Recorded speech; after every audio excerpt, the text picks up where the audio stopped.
L'Agence pour le développement économique et culturel Nord-Sud, association à but non lucratif, promeut le développement international et favorise la coopération interrégionale et internationale dans les domaines de l'économie, de la culture et de l'éducation. Disposant d'un statut consultatif auprès du Conseil économique et social des Nations Unies, elle œuvre pour la création d'opportunités commerciales et de partenariats pour les entreprises, institutions et établissements universitaires principalement basés en région Midi-Pyrénées, avec les pays du bassin méditerranéen, de l'Union européenne ou de l'Asie centrale dans une logique gagnant-gagnant. Dans cet esprit, la DKNS a conçu l'initiative Goodbye Churchill, dont les pays cibles seront la Pologne et le Kazakhstan.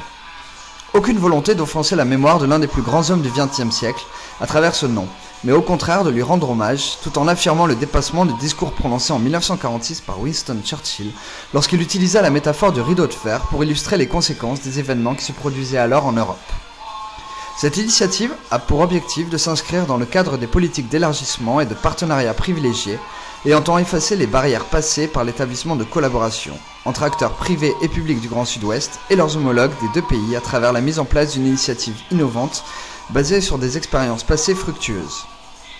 Pour les plus récentes, la mission économique en Ouzbékistan réalisée en 2010 a abouti pour les entreprises de la région à la mise en place de 8 partenariats économiques dans les domaines très diversifiés tels que l'agroalimentaire, l'aérospatial, l'eau et l'assainissement, le transport, l'urbanisme, l'informatique entre autres. L'année suivante, la DKNS s'est focalisée sur la Hongrie.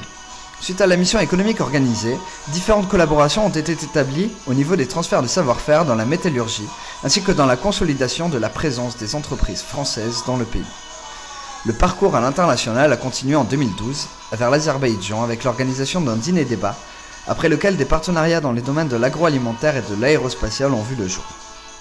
C'est donc forte de ces expériences que la DKNS espère un succès encore plus grand pour cette initiative avec la Pologne et le Kazakhstan.